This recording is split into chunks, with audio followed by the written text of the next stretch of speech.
Board of Trustees, City of Lake City, Columbia County Commissioners meeting.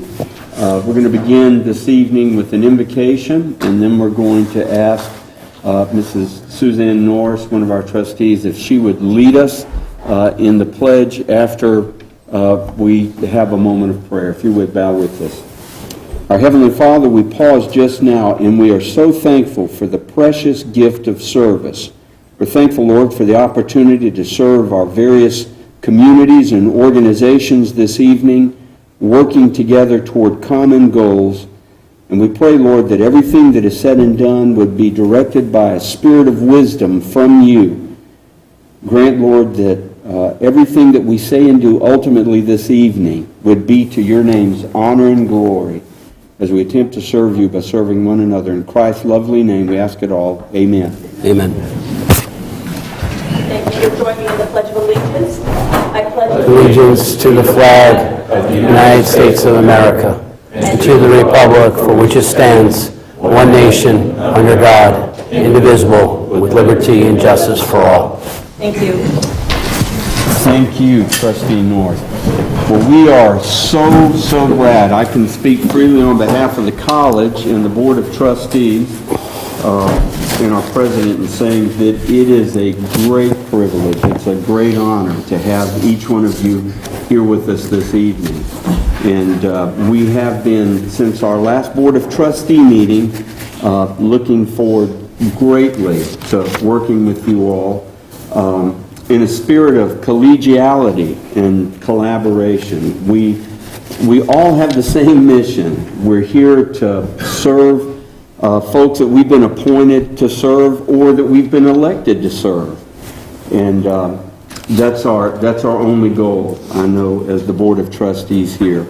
And there are great folks here this evening who are committed to that goal. And the Board of Trustees at Florida Gateway College looks forward to working to mutually advantageous solutions to issues that might lie in front of us. So welcome, you're most welcome, and we want you to feel at home. And now we're going to turn this portion of the meeting over to President Barrett. So I believe is Commissioner Witt and Commissioner Ford on?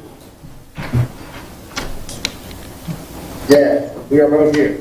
All right, so they should be able to see everything that everybody else sees via the Teams, because we're running a different system for them directly, so they have it directly at the same time. So you'll be able to see them if they have their camera on, if they don't have their camera on. So they'll be over there, and everything will be over here. So this is the agenda. What the plan would be for tonight is to try to get through this agenda. We may not get through it, or we may. Hopefully we will.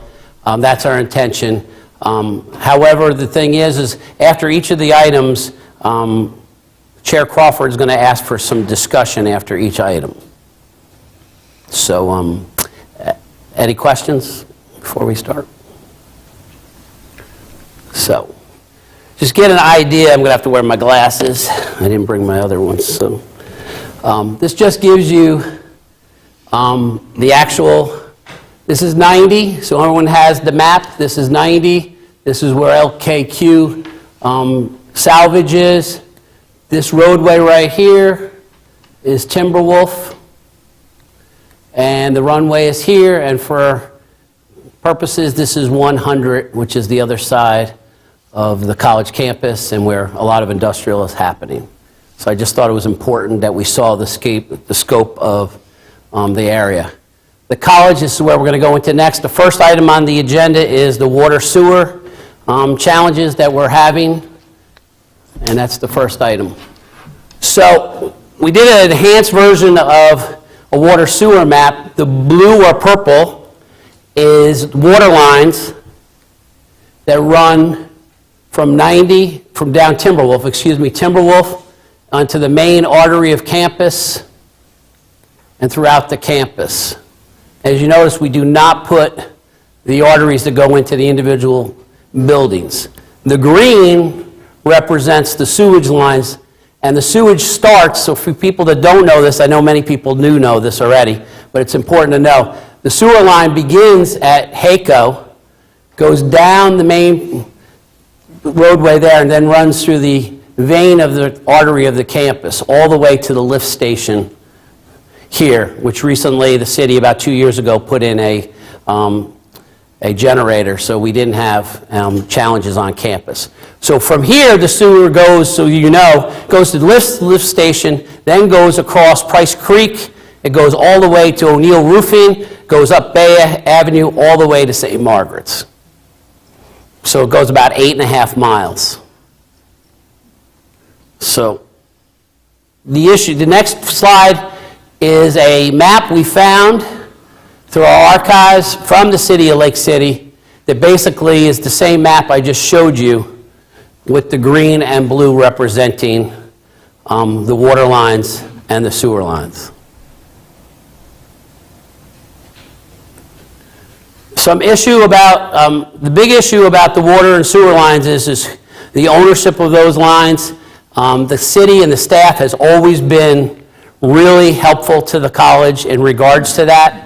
But over the last few years, there's been some issues about who owns what, with what pipes on campus. And we've had interlocal agreements that we would pay for some piping, and the city would then pay for the labor.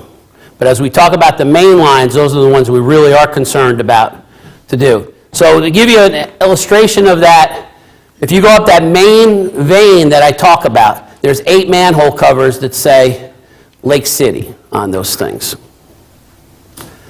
The next one is a video, about a 30-second video that we took in February with the manhole cover that says Lake City, and we took it off and we show the direction of the sewage, and the college had been closed for 2 days. West facing, that's HACO.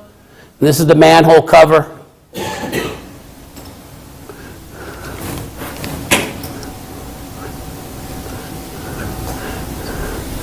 West facing. And it shows the sewage going through from that way to up through the campus. With no activity on this campus. With no activity.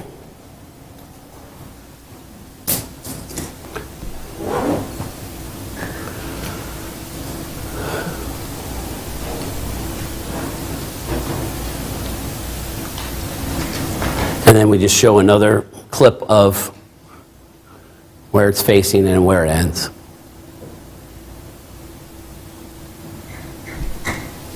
Once again, that's the HACO property. And this is where that property, so you know, is where the nursing building is, and then on the right-hand side is the Performing Arts Center, Levy Center. And that is not a picture of me. That's actually the video recorder. So. And that just gives you the main vein that we're talking about on campus. So so what we're asking is at this time to try to have some discussion about what we can do about this. It's been an issue for the college, so you understand, for 47 years, this water sewer issue. And for the last 4.5 years, we've been trying to deal with this with a multiple of miscommunications, startups, stop-outs. But as we start doing more economic development, we really want to clear this up as a college campus. That's not on my list. So, that I can't handle. So, David. You ready? Does anyone have any input that they could provide at this point to help enlighten us? I'd like to put our new city manager, Mike Williams, everybody knows Mike, and we're glad to have him on board, and he took over and started last night, but I think he's already hit the ground running and he's ready to go. So. Thank you, Mr. Mayor. I knew this meeting was coming up. I reached out to Dr. Barrett. I reached out to Dr. Barrett to discuss this issue and see some background and history. And basically, that map shows some water and sewer lines and stuff on there, but there may be others. What we have to remember is that the college and the airport date back to the 30s and 40s where it served as a naval air station. And so there's some infrastructure that probably dates back to that time period. There was additional infrastructure that was probably in place in the 50s and 60s. Unfortunately, none of us at that time period were very good about documentation, and if we were, we don't know where it all is. We know where some of the stuff is, but we don't know where all of it is. In talking with Dr. Barrett, a recommendation would be, he has found I believe it's a survey firm that does ground penetrating radar where they can map out the existing infrastructure. We could map that infrastructure out, get a map, locate all this stuff, then we can decide what is the colleges and what belongs to the city. And anything that belongs to the city that we choose to accept, we'll accept that. And then the college would be kind enough to give us easements on that so that we'll be able to come in and work on those where they cross college property. At the end of the day, we'll have a clear-cut understanding of what belongs to the city, what belongs to the college, and, it's a way to do it that would be collaborative, and be the right thing to do, and then we can move forward with that. But that would put this to rest. The cost of doing that survey and talking with Dr. Barrett, it would only be fair, I think, that the city pay half of that, and we think that we can do that for a cost not to exceed $5,000 each. So the city would put in $5,000, the college would put in $5,000. We would jointly own the results of that survey or that map. We'd get all that, and all this infrastructure would be mapped. Ownership would be assigned, and then that would resolve this issue. So my recommendation to the City Council would be to participate in this process and agree to no more than $5,000 to do that. And then once we do that, we would look at things and determine what is ours and what is theirs, and then this would be an issue that should never come up again. Thank you so much, Mr. Williams. We appreciate that clear, concise input. You're welcome, but now I have to add that at the end of the day, that's my recommendation to my council. I understand. What they choose, is entirely up to them, That's because correct. they are the legislative body. Absolutely. We Right. can't take action tonight, but No. Mr. Caroline, we'll put it on the next agenda for us to consider. No, we understand that. This meeting, that none of us will be taking action on any item on the agenda. This is simply a discovery meeting, and we certainly appreciate that, but we appreciate your remarks, Mr. Williams. Pardon? I will. Is there anyone else that has anything that they would like to add to that? Okay, item number 3, potential runway expansion of the Lake City Airport. Mr. Mayor, you want me to address that? Yes, sir.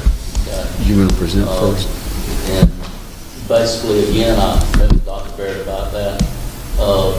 Over the years, there's been talk of runway expansion. The airport does a master plan that is updated periodically. We do have documents that show that if we were to extend the runway, how long that would be, where it would go, those types of things. As of today, okay, what I will tell you is that we have no short-term plans to extend that runway. It is on the master list of things that we potentially may do if the need arose that would need or require that. If there were economic development concerns that, it would bring more economic development in, or if it was necessary for the operation and expansion of the airport, we would certainly consider doing that. There's a great cost in doing that, so, we have to have a need to do it. The thing that I would say is that the college is not only a colleague in the community. The county, the city, the college are all revered institutions, all doing the good of the people, the work of the people. But because the college is here and a neighbor and a stakeholder, if the city were to move forward at any time with runway expansion plans or anything like that, that it would be my recommendation to the council that we would include the college with that. They would know what we were doing. They would have input, be able to have a seat at the table, so to speak, and we could tell them what our plans were, and if there were ways that we could do things that would lessen the impact to the college and they were feasible, we would certainly be willing to do that. But, you know, that one is really not much of an issue because currently there are no plans to extend it as of today, okay? It may happen in the future, but it's not happening right now, and I believe that the city, of course I don't want to speak for the council, but I believe if that were going to happen, that they would engage all stakeholders. And I'd say that, you know, I know there's been discussion off and on different times about whether we would or not, but there's nothing planned now, and I agree with Mr. Williams that down the road, if it ever did come up, that we'd certainly consult with y'all and work things together. But right now, I don't see it as an issue because we're not at anything imminent to do. Thank you. I think that I appreciate Mr. Williams. I appreciate Mayor. I think, though, we need to talk about it because that's, I appreciate that and I believe that is going to happen. However, that isn't what I've heard over the last 2.5 years. So we both have both bodies together, and since there are some plans out there, I think we all need to just know what those plans are and think about that. So I do have some slides to talk about that. So, and I think we should discuss that because I do think that's a college, a county, and a city issue. It's integrated. So, yes, Mr. Williams, go ahead. I wholeheartedly agree with Mr. Williams and the mayor. The city should not say that we'll never expand the runway. It might not happen in my lifetime or your lifetime, but at some point there will be a need for that expansion. And we had a meeting this morning and so we're trying to discuss that.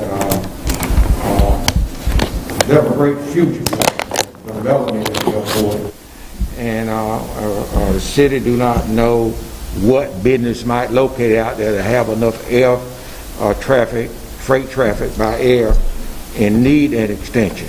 So they have to keep that option open.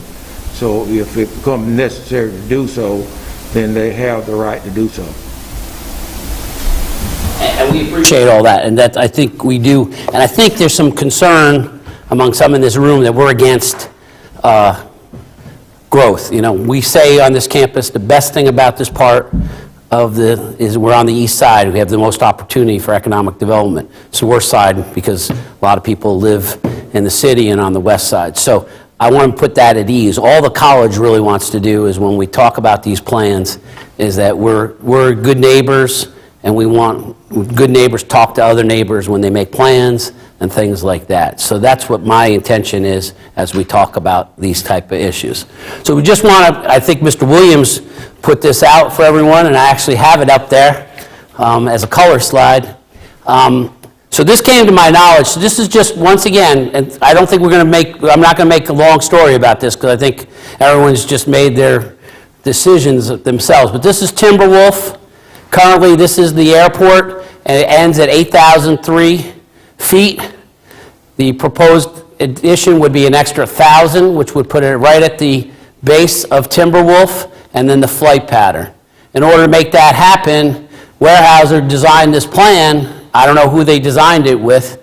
If it was the county or city, it doesn't, I guess at this point, really matter. But our entranceway would then be changed, that this entranceway would no longer exist, and this entranceway would be, based on Weyerhaeuser's plan, would be half a mile past our current entranceway, and then select one of these three ways, which would be the least impactful for wetlands, would be the yellow one here.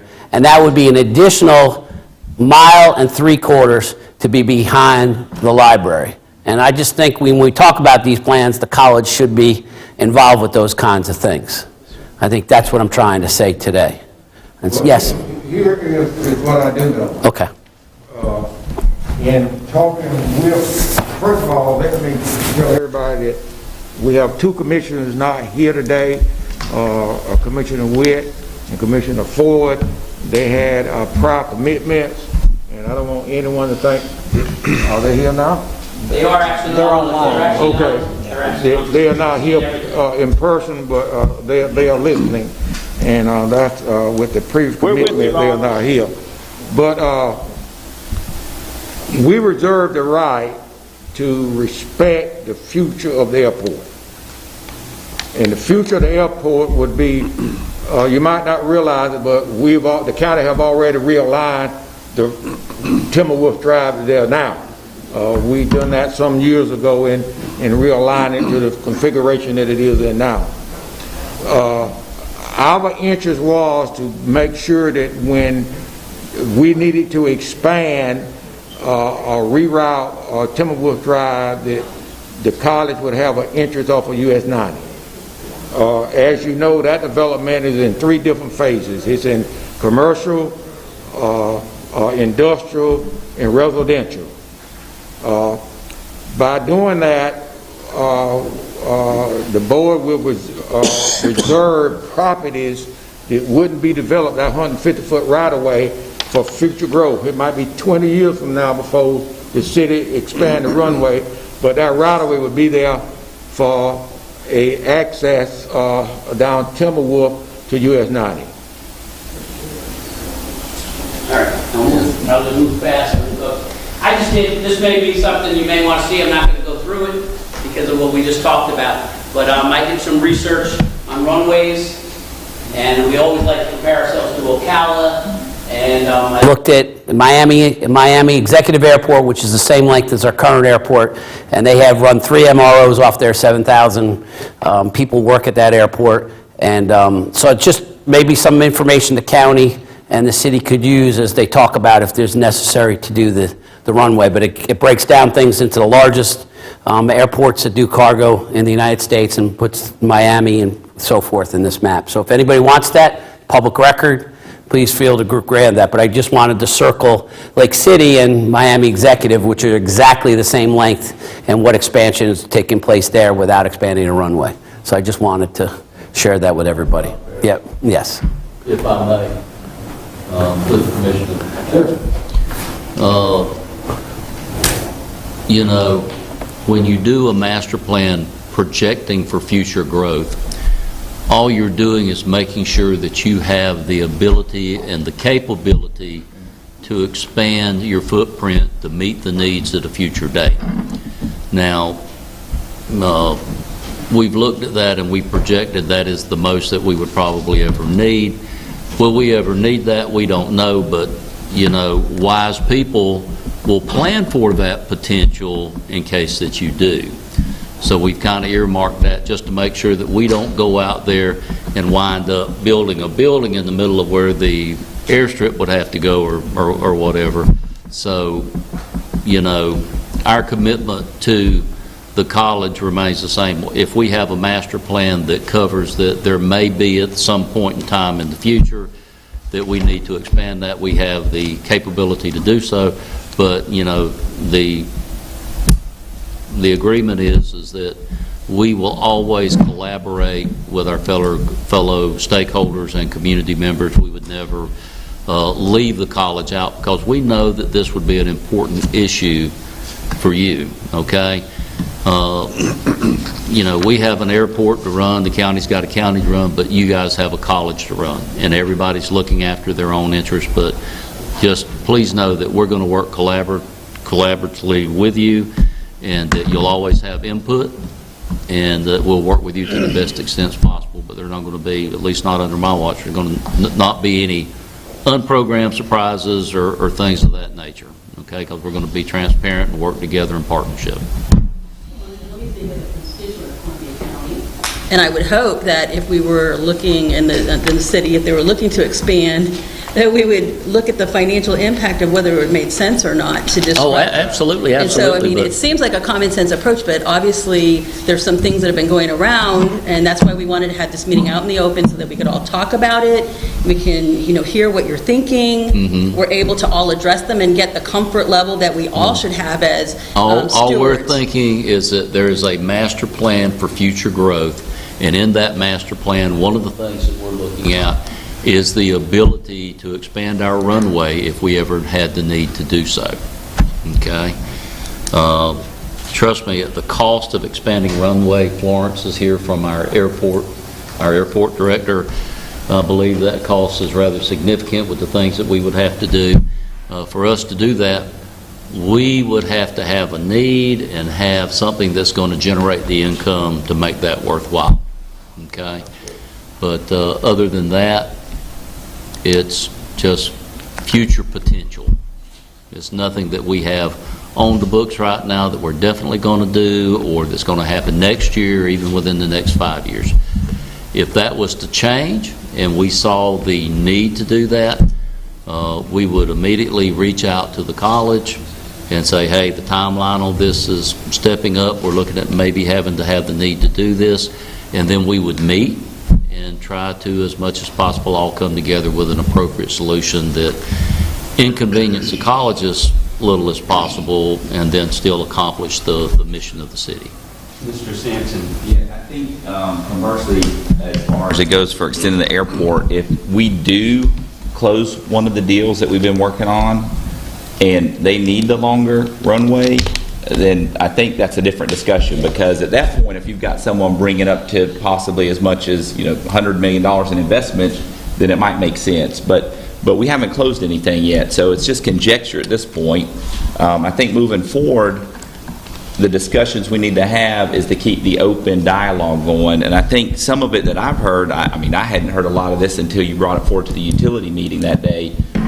Previous management hadn't informed me as a council member about this, just to let you know. So That's why we want to have it with the decision makers. From my perspective, if economic development requires that airport to grow, I'm going to do everything I can to make it grow.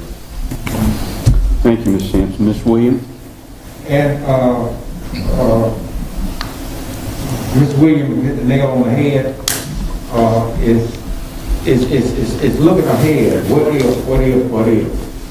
And one of the things that we are dealing with now, if snowcap generate enough rail freight, if they come here and locate in the on the airport property, getting rail in there. So we have this development that already been platted out and all.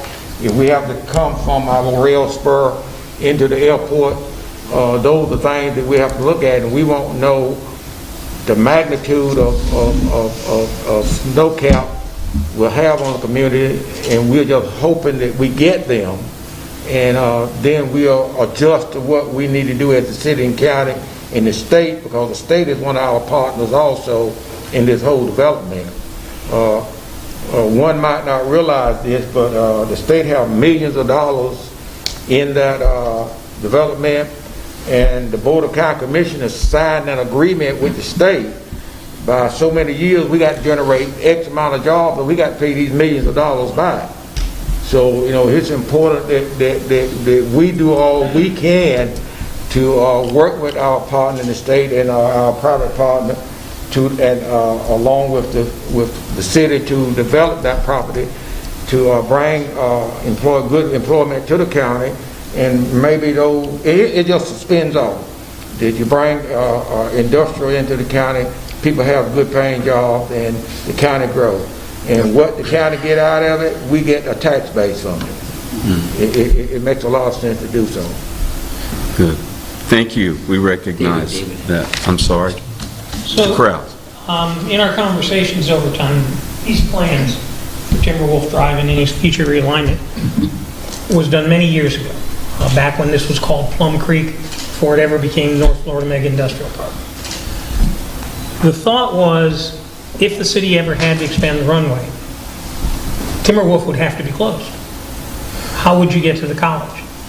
If you can pick an alignment that works now before development occurs, then you can set aside those easements so you don't have to then later buy houses or buy factories or try and figure out how to snake it through things, kind of a long-term planning effort. There's nothing written in stone on any of this, but certainly if there's something that everybody likes, you want to get that set aside prior to development. Yes. Makes perfect sense. Thank you. Okay, if there's no other discussion about item 3, I think we've really dealt with item 4 at the same time, and we'll just move on to, if there's no discussion, we'll move on to item 5, potential increase of significant traffic on Timberwolf Drive by development of multi-use workforce housing units. So this is, once again, we are not against this. In fact, we need housing, okay? Just the whole county needs housing, as we know, and the college needs housing, because we're at the same crunch everyone else is when we're trying to attract faculty and staff. We're having more and more faculty go to Gainesville, which we don't like. We want them in our communities and so forth. And our students, as we build our population, more and more students are coming from away that are looking for places to stay. Not that this housing would be for students, but we have met with developers, with the county, with Glenn in the past, with David, about housing out in this area. So it's not like the college is against any housing. But once again, it gets back to, we would like to have been at the front of this with, not telling what the county and city what to do, but we would have liked to have had some input into discussion. And once again, let's take out the whole situation of Timberwolf, but if you looked at closing Timberwolf down here, then we'd have Timberwolf open just for this housing complex. So the college would be cut out, except to come around here, and then this housing complex would be on Timberwolf. And if you do look at that housing complex, there's some things in that housing complex that bother me as an institution, representing the institution. This was a design plan by the county. It says design principle was designed through a series of community and regional stakeholders. College had never been contacted, no input. Embrace and protect adjacent properties and land use. College was never contacted. And the traffic study that was paid for by the county indicates that there'll be 5,983 additional trips per day with the new housing project, and 20% will be on Timberwolf Drive.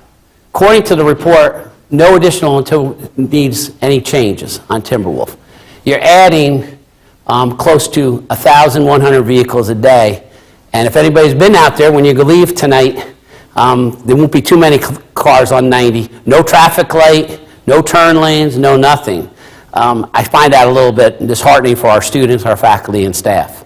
So once again, it's not that we're complaining about housing and so forth. What we're asking about is to partake in the process. So that's... Is there any discussion about item 5? Anybody? It's going to go back, I'm sure, to going forward. I've heard everybody say that you all want us to be a part of planning. Mr. Williams. Yes, sir. First of all, the county have a comprehensive land use plan. A person that owns property in Columbia County, if they meet the criteria of the comprehensive land use plan and it goes to Tallahassee and approved, then that's it. We don't tell the developer, you can't do this, you can't do that. If they meet the criteria of the comprehensive land use plan, the zoning and planning board approve it. If the board ratify their approval, it goes to Tallahassee. Department of Community Affairs look at it and grant a denial or approval for that piece of property. There's stages that you go through. Give you a good example of where we are in looking into the future of this development. We was granted a at-grade crossing with the stipulation that says you got to set aside enough property right away so when DOT say US 90 have reached a certain capacity as far as cars per day, we got to do a bridge over the railroad track. If this traffic is coming out on even where Timberwolf Drive is now, if the amount of traffic that's coming down there, DOT will determine the turn lanes and the traffic signals. A good example of that would be Norris coming into 41 North. We wanted a traffic signal there. They would not put one there when we dumped all that traffic on on 41, simply the count wasn't high enough to meet their criteria. Now, since that intersection was built with Baskinars come into it, they have decided to put a roundabout in that intersection. They would not put a traffic signal there. They wanted to put a roundabout. It was their roadway, and they wanted to design it the way they wanted to do so. So, looking ahead, if this happens, DOT dictates to the county what we can do, and they will not let you pile all that traffic at that intersection without upgrading. And what I'm saying, Mr. Williams, is we changed, you changed, the county changed the zoning this to high density from 350 units to 1,200.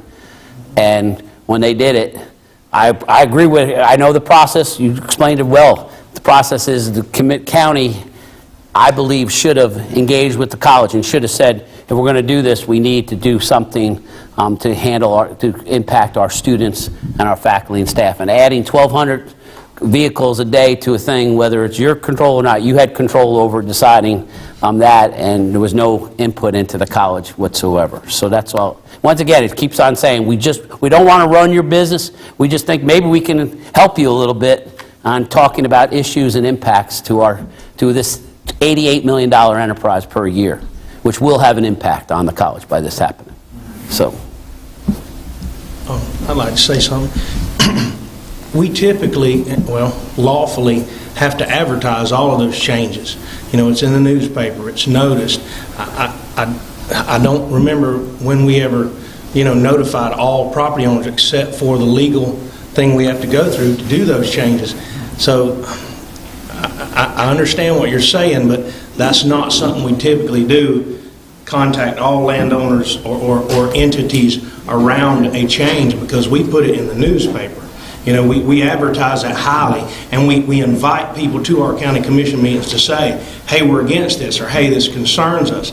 So I mean, I don't want to say you need to, but something else on that road or somewhere in this area could be changed that would impact you, and I don't know if... It has.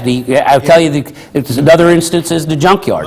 Do you think we really want to have a junkyard there? I mean, that was, once again, you didn't tell us. But I understand legally you don't have to, but it's the neighborly thing to do that has impact to an $88 million enterprise. We did it just like we've done it all over the county for years and years and years. So I guess maybe the advertisements, it was highly advertised. It was advertised actually twice, am I right there? And I spoke to David about it and talked to your county planner about it. I just don't want you thinking we didn't think anything, because that's just how we've done it for years and years and years, and I don't think we really thought to contact anyone because it's advertised, and I would think that, somebody would see that. So I just want to make sure we're not trying to trick anybody. We're just doing what we've done for years. So are we to assume, based on that as one of the largest employers, one of the largest economic entities in the county and in the 5-county area, that any other business, let's take another large business in this community, let's take a paving company, let's take anybody else that might be impacted by some changes around it, the counties wouldn't call up that business owner and say, just want to sit down and talk to you about what might impact you? You'd rather us show up at a public meeting and have that kind of discussion there? Is that what I'm hearing you say? Can I clarify something? Yes, sir. The way the process works, the county isn't doing any of this stuff. The landowner is the one that petitions for the changes in zoning, for the changes in land use. Then goes before the planning zoning board, or the zoning board of adjustment board, before it ever gets to the county commission. So it's not the county aggressively going out and saying, we're going to do this. We're merely responding to requests by the landowners. But on a communications level, we're a small community, and communication should be job number one. And I mean, come on, Oh, I absolutely agree. My whole point is, and I think Ms. Suzanne's making a perfect example, we're all in this thing as one. As I said years ago, sitting right here at this meeting, if all of us are not successful, this community won't be successful. So a simple phone call, everybody's got one of them and texts 100 times a day. I agree. And thank the good Lord, we're not down the road so far that we can't back up and punt again, and let's get this thing lined up. And, I mean, I'm sitting here, I'm not even gonna bore y'all with it, but I just found out a one-way pass for the college in your residential area does what it's done. You know, we got Commissioner Hollingsworth that were willing to donate a little piece of property he's got right here. So the problem solved, you know, so, but and the other thing, you know, not to get in the weeds, but what Ron just spoke about the turnabout and the problem. I remember when they built that road out here, it was such an issue where Ron's talking about where the turnabout's going, and I know what I'm going through on 240 in Tuscaloosa, and you dump 1,500 more cars a day out here, and we do have a flyover, you got a problem right there. So I think it's, you know, just communication among all levels. I think we all are guilty and need to do a better job. Thank you. Mr. Wade. One of the hardest I've ever done in my 40-plus years as county commissioner was when the state told us we had to adopt a comprehensive land use plan. Marlon can remember this. I could not see telling a man what he could not do with his property. But when the state said either you're going to adopt one or we're going to adopt one for you, then we adopt a comprehensive land use plan. And I think it was a step in the right direction. I'll use my district for an example. I go all the way to the Georgia line. I would not ever support a development 30 miles from Lake City north near the Georgia line. You don't have the infrastructure there to do so. But when it comes to an area that have, you mentioned the junkyard. That property was zoned for that junkyard right there. I remember when Mr. Cheshire built the castle in there. Never did we hear one word from anybody at the college that we don't want the junkyard there. When a piece of property have the classification changed for it has to be advertised and a sign go on the property that a zoning change is being done. If it's already zoned that, you do not have to jump through that hoop. And let's face it, Doc. Barrett. What we cannot bring businesses to Columbia County at the numbers that Glenn is working on and the city is working with snowcap because we don't have the housing. This is one of the largest mixed-use projects we have in Columbia County. It serves the purpose. It serves light commercial, industrial, and residential. A person can buy and live in the area where they work. If it's a college here, it's a college here. But I'm gonna say me. I'm not go around and be like Paul Revere over this county hollering X coming or this development is changed. I believe in the criteria of meeting the criteria that's set forth by the state statute when it comes to land use changes. Now, I don't see the problem. I hear you saying that the impact of the traffic going out on 90, I just told you DOT will not allow us to dump that much traffic on 90 without doing the interchange there. They won't allow it. So we got responsibilities if this development takes off like surely I hope it will, that we meet the criteria to keep that intersection safe. And I'm not arguing with you. It hasn't even gotten to DOT. The money that was paid for by the county, this indicates a couple of things. There was no community input. I can tell you there was no community input because the college wasn't in community. But this was paid for by the county. This has nothing to do with the DOT. If this report said we need a light or we need to have something, if this statement was different, the DOT maybe, I don't know, would change their mind. I don't think the DOT ever got there. This was a report paid for by the county, Ron. No, wait 1 minute. Okay. Well, I did not tell you that DOT done that. Okay, I know. I told you if it meet a certain criteria, when we tie in the DOT with all this traffic, they will give us criteria that we have to go through in order to tie into US 9. That's what I'm saying. And again, for the sake of clarity, this is not something the county paid for or did. This was done by the developer. Let me say something else. I understand what we're starting to get into here is that we're going to call y'all anytime we have a development. Right? I mean, you want notification. You want notification if something is going to affect the traffic in your area. Now, to me, that's stepping in, and I don't mind doing that. I have no problem.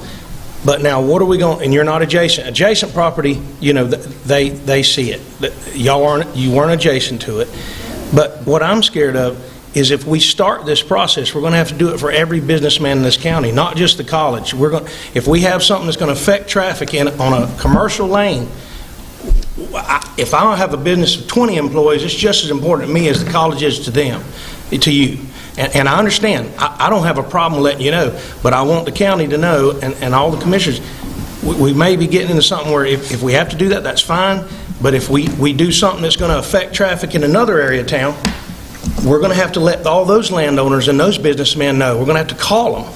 And that gets into a lot of work and effort. So I understand what you're saying, but I will say, and I did not want to throw staff. This is not a staff. That is why we're having a meeting tonight, because maybe my fault is every time I speak, I don't want to go before a county commission and have to deal with that. What I try to deal with is people like David, your planning director, your city manager, and that's what I've been doing. And they knew I was concerned, and actually the college gave that, I'll just put up for the record, when the junkyard was here, because we wanted plants around, and I was on vacation to miss a meeting. Shame on me, so they passed it, okay? Shame on me that I missed a meeting. So I called David, we couldn't do anything, it had already been passed.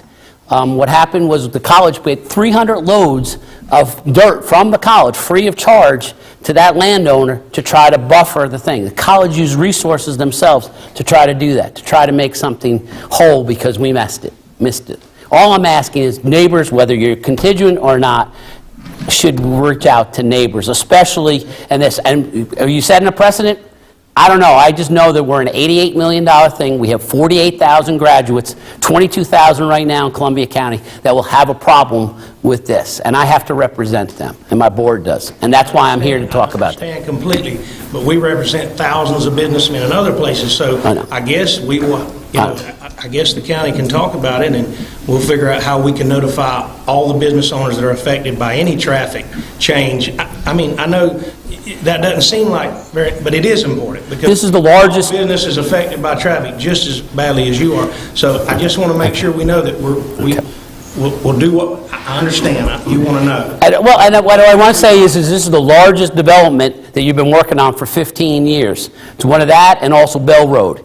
These are huge projects. I'm not saying because the city's going to build 130 houses where I live in Evergreen Drive. I'll be at that meeting, okay, off this Evergreen Drive. But the thing is I'm not a contiguous property owner. But the thing is, and I'm just going to go. But what I'm saying is these are major initiatives. Mr. Williams said this is the future of Columbia County. Well, this college is the future of Columbia County, too. And we need a place at the table sometime. We don't want to run your business. We just want to have a place at the table. Well, the college might be the future of Columbia County, but he won't be unless we bring economic development. And we all together. Yes, sir. Yeah, we don't disagree with that. We don't. We support that. Yeah. Mr. Lander? Sure.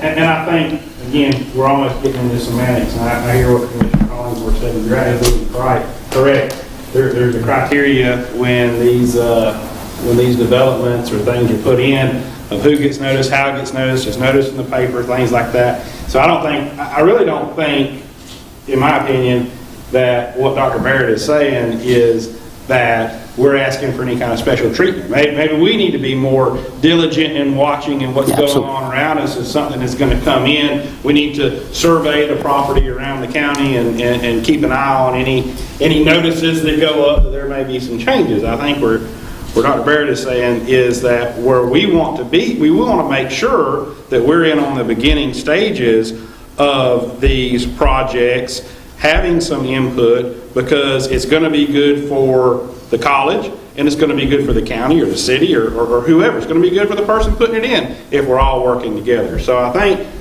the real, and without casting any blame to anyone, is We all should be working together to make sure when these things come in. And great, it's great. This community is growing. Every time I come here from Gilchrist County, I see something new here, and this community is, and people from my community are now coming to Lake City to do their shopping because you have things over here. So God bless that you're doing well and continue to do well. But I think that the college needs to be part of that process, and whatever it takes, whether more work on our side or their side or your side, to make that work together, the better. Correct? Okay. And we certainly can increase the communication with the college. I've only been in this position less than a year. So I wasn't here when LK came. Yeah, you were the assistant, I'm sorry. Yeah, So, I mean, we will do efforts that we can to expand the communication. But Thanks. Mr. Crawford, Yes, sir. Commissioners Witt and Ford are trying to get through to us. I don't know if there's some, they say they're trying to interject. I just got a text message. Thank you. So I don't know if there's a way to recognize them. Can we do that? We have the student. They were on some sort of speaker. I heard them a while ago. He's going to try to get it up.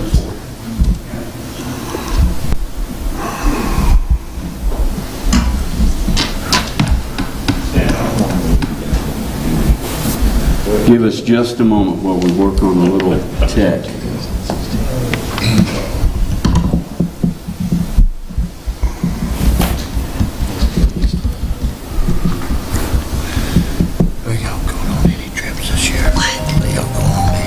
Lindsay, thank you. It's too hard. It's like too unknown if you can even get back home.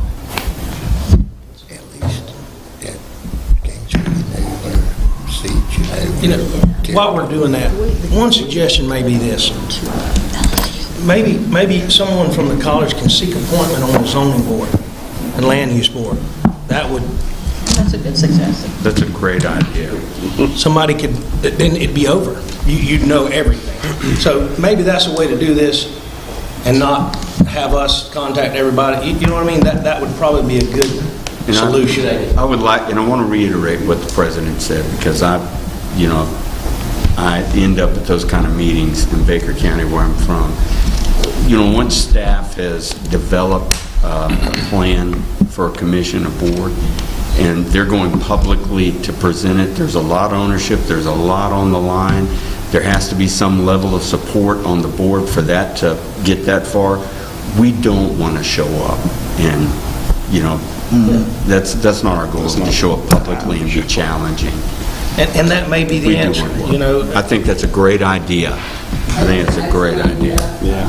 And let me just clarify my comments, because I certainly am not expecting the county or the city or anybody else to jump through unreasonable hoops. But the beauty, as Commissioner Kirby said, this is Murphy said, this is a beautiful small community. And we all have, there's not a single person in here that doesn't have the same exact goal for our community. And that's to have a better place for our children and our grandchildren to live and work and play. I don't want to become Gainesville or Newberry or Alachua and all those places that are so dysfunctional that they don't even have communication with each other about really important things that we all need to be vested in being successful. So I apologize if you took my comments out of sorts in terms of I don't expect anything like someone to call up and say this is going through or any type of special notification.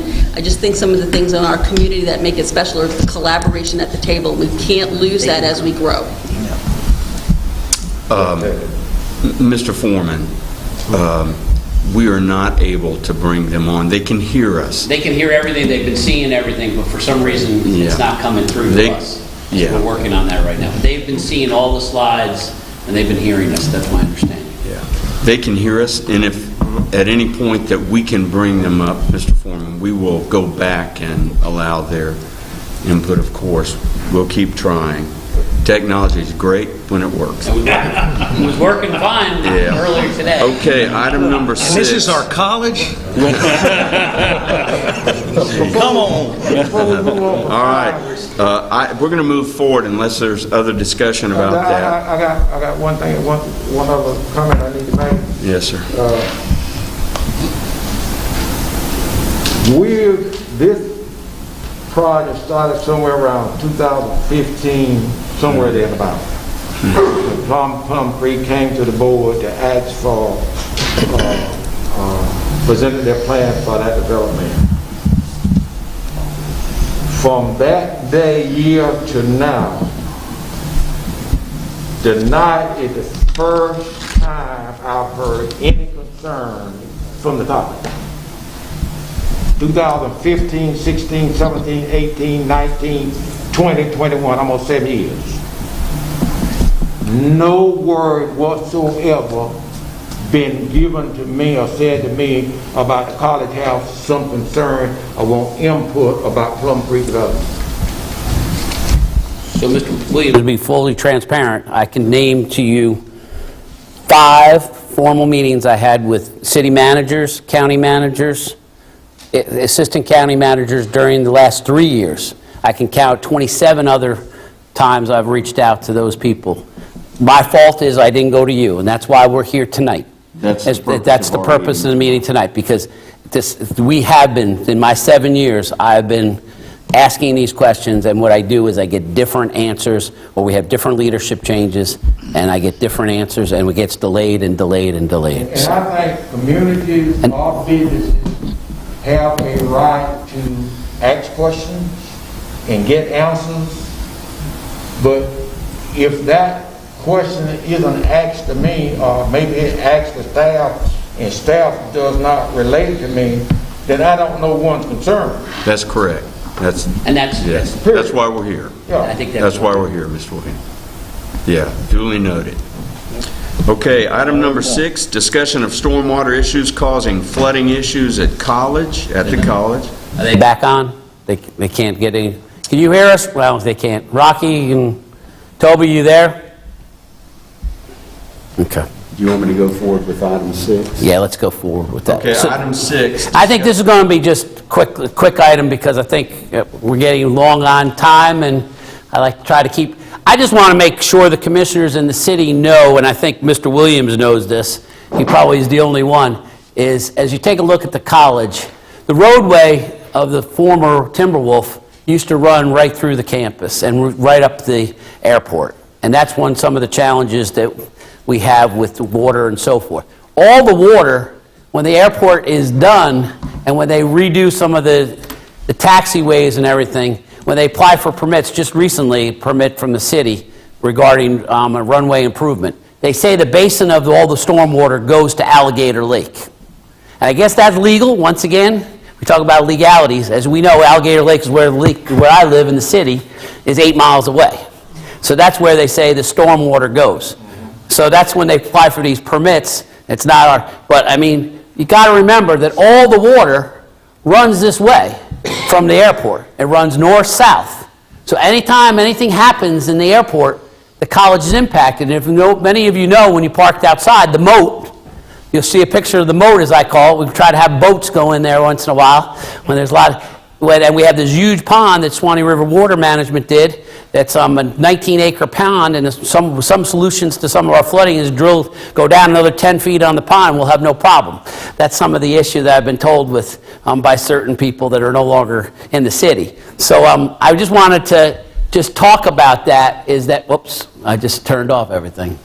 So, so just remember that all the water comes here, and as we talk about and this is where the plant is, the water plant for the piping, all this water goes this way. So it goes east to west and north to south. So the college has become a huge basin of these challenges. And as we have problems, anything that happens goes right through the property of the college. And I just wanted, we can't solve those problems tonight, but I just wanted to show you. This was Tropical Storm Irma. I took these pictures myself. So pretty powerful. And this is the moat, I call it. This is the water that's coming directly from the library, where I'm concerned with some of the issues that I've talked about the pipe. That this is, I'm sure this is, we've had some people come out, they say it's just movement. That's not anything from the plant.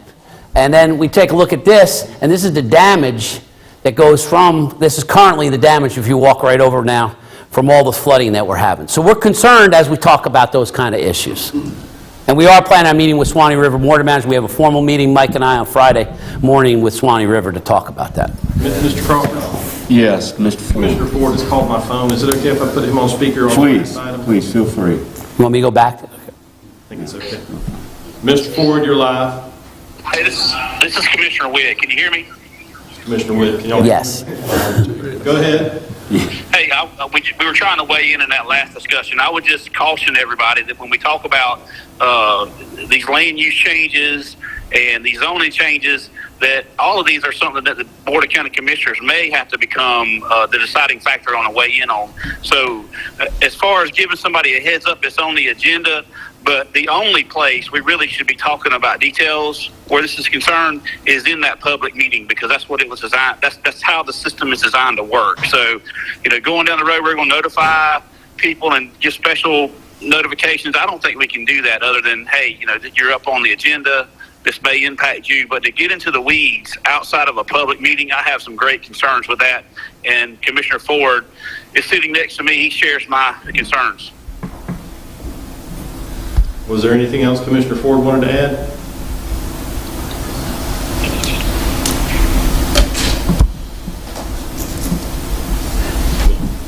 Here we go. Oh, yes, sir, Rocky, go ahead. I was just saying, me and Commissioner Witt are sitting here together listening to this, and I just want to say I concur with him. If you start discussing this in private and making plans in private, I have great concerns with that. I think the answer is, if the college has concerns, they need to attend the public meeting and air their concerns just like everyone else does.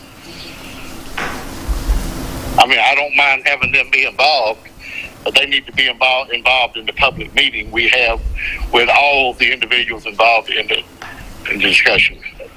The business owners and everyone. And I don't think the college was insinuating that we should be meeting with any council members or commissioners. You got a room full of lawyers in here who would tell you that that's not going to happen. And they're all good lawyers, so I'm sure they would tell you. Does that include you, Lindsay? So I think maybe that was a misconception about any direct contact with council members or county commissioner members. It would be more of having some knowledge up front and then working with your staff and then appearing if necessary at meetings. So I definitely agree with that. We shouldn't be meeting with individual members of the council or the county commission. And I would suggest one way to try to address some of these issues, and maybe once again, going back to what Commissioner Witt and Ford just said, I think it would be important for people to see and actually feel what I just showed, some of those videos today and so forth, to see where that, because it can be shown on a map, but unless you go on a tour and you see a couple of those things, and I'd welcome both city council people, and if you want to do that, I mean, I don't see any reason why I couldn't see with Mr. Witt, who's part of this, Commissioner Witt, who's part of this district, that he couldn't come on a tour and see some of these issues. I mean, I don't think that's breaking sunshine or anything else. I think that's how some business gets done and understands our concerns. So I just don't understand. We don't want to be hidden. That's why we're having the sunshine meeting today. We don't want to do that. So. And don't bury the flooding that you're experiencing now is unusual. I know that. The development will not impact the college, because Swanee River Water Management will not let anyone dump water on someone else. We have to retain a percentage of our water to do so. This water has flowed this way like it does now ever since I can remember. Matter of fact, that big ditch across over there, I put that ditch in and grassed it years ago on airport on the runway expansion, and it comes there and it runs that way, and it goes Alligator Lake is where it goes to. Always have. But if you're doing the right thing by getting Swanee River Water Management involved, and maybe they can give some suggestions on how you can help.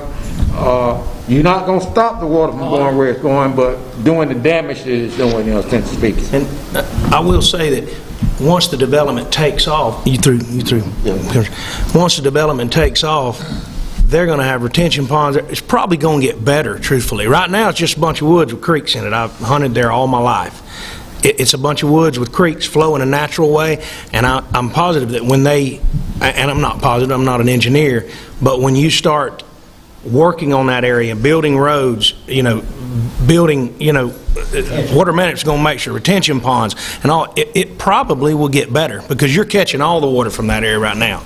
And I think that when the development starts, it'll probably get better and better. And this goes to Mr. Sampson's point that the reason why I brought it up tonight was because the importance of, there's an issue that this was never approved, this roadway, and was never permitted by Swanee River. So we're working on that on Friday with them. And the thing is, that's where the current water line, they want to run up through Timberwolf right up there. And the issue is this big wetland here. And the thing is, they keep on promising, that's where a lot of the water is coming onto campus regardless. And that's why I wanted to bring it up. Mr. Chair, I have something to say about that too. So I remember in the early 90s, that ditch he dug, I caught lots of little fish out of it as we were waiting to play baseball, and I'd standing right out here. Don't play where you are right. Standing right out in this direction, you could be in ankle-deep water pretty easy. It's pretty mushy. I know some people here have been here. This was a wetland long before there was a water plant built in 07. But if I understand, I believe this library was built in 12. And was that road already there then? No. They put it in 13. 13, so it's just after. So I think if Swanee River comes in and looks at it and there's a way to mitigate it, I think we should work with you on that. But before that road was there, this was really wet. I mean, I don't know what happened to change that to allow a building to be built here. Because it was really marshy, especially out right center field area was...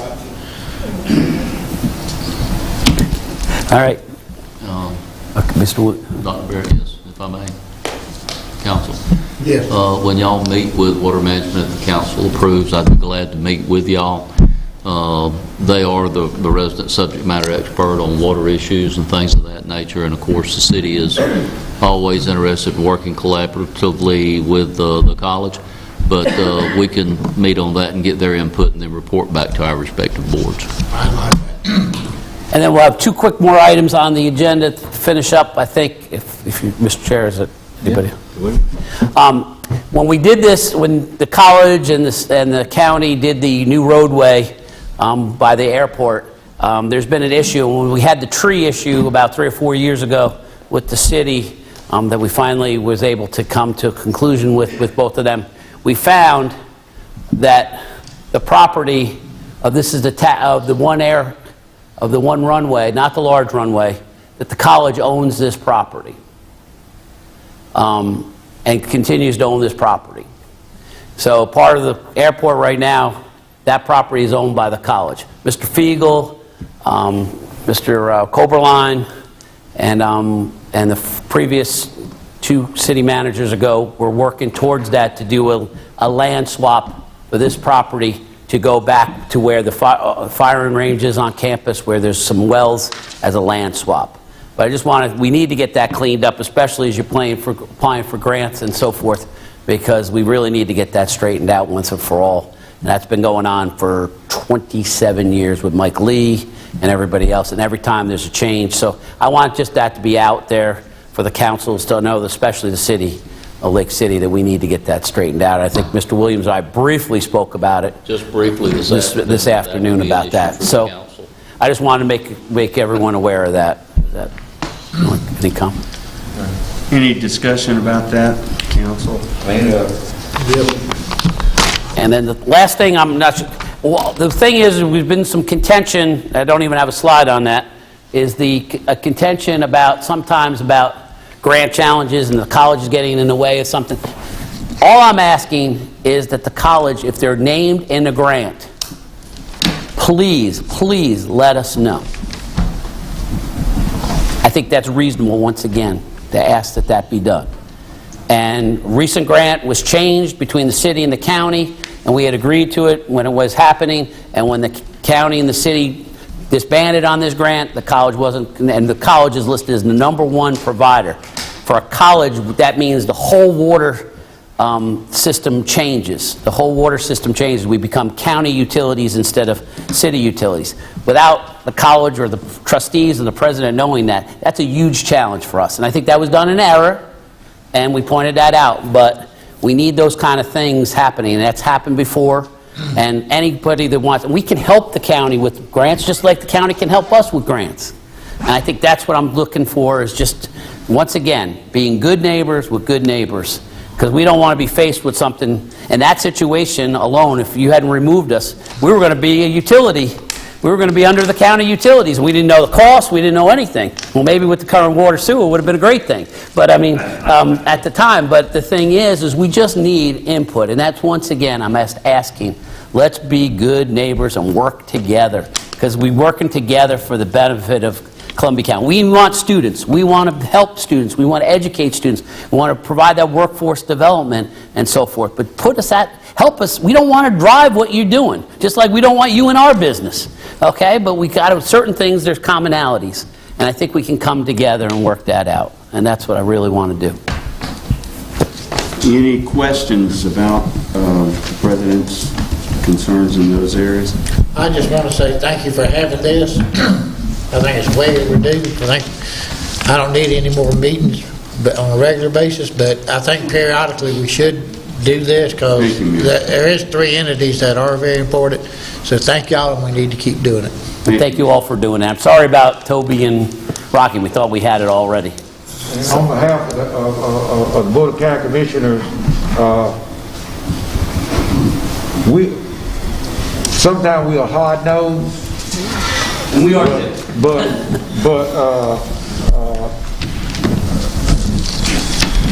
each entity stands up for what they believe in. We can disagree, but as long as we sit down like men and women and work it out for what's best for Lake City and Columbia County, then we all win.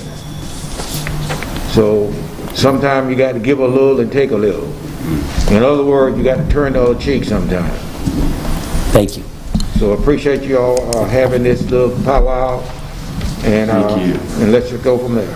Thank you. Thank everyone. Let me just ask, anybody who is a graduate or has a student or former student in Florida Gateway College, please raise your hand. No, I haven't. Me too. On the behalf of the college and the trustees and Dr. Barrett, I want to thank all of you for your continued support of the college. Each of us has benefited from this place. It's very special to all of us, and so I really appreciate everybody's spirit of cooperation at this meeting.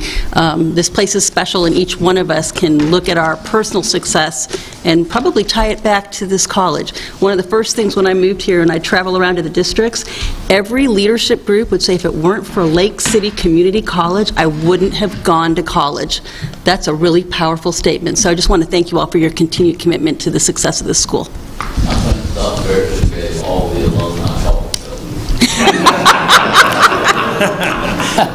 And you know, I want to make a suggestion. Mike McKee's not going to have a whole lot to do. He's real close to retirement. Maybe he can volunteer and do some of this work, you know, between us. I forgot my son just re-enrolled to finish up some stuff. Communication skills on all of us is definitely a factor. And I'd just like to give their college staff, their board members, all the teachers, professors, what y'all have done in Columbia County, North Central Florida, and I'm partial to it because I make my living in the vocational side. What y'all are doing, I commend you, I thank you, and I encourage you, let's keep it going. Thank you. It's, when I was at Santa Fe Community College, a program down there, I'll just say. And they're actually, they mentioned Lake City, and I'm like, it used not to be that way. You know, so I know we're making small strides, but as the late Level Dix once said, I'll take many steps, he said, because they end up to be big steps. And so I commend everybody, you know, affiliated with it. I'm glad we took the time to get the welding program started, and of course we build off of that. I think the future is very, very bright for us.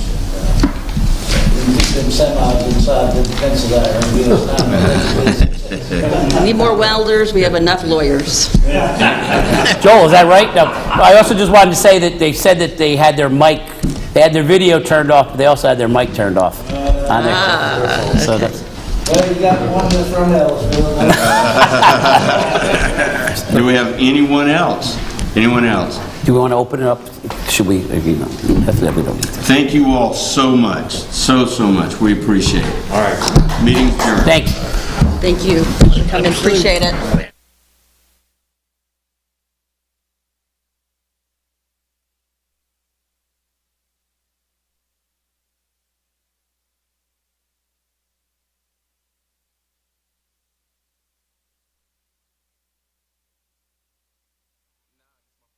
Statement. Nice. Where'd you find the money for that? I've just been saving a little every month. I can't seem to save anything. Well, what about all this? What about the money you're spending? What money? It's gone before I can get my hands on it. I got a pizza for a Todd. Hey, can somebody spot me? When it comes to financial stability, don't get left behind. It's 547. Get tools and tips for saving at feedthepig.org. I like to consider FGC as my first grand campus. I never thought I was going to go back to school or have the time to go back to school. Now my son, 12 years old, is looking at daddy after so many years, grabbing his books and going to school. And he's so proud. And I'm teaching him that you continue, my son, and you do what you have to. But be a man of your word and finish what you start. Start your journey today at Florida Gateway College.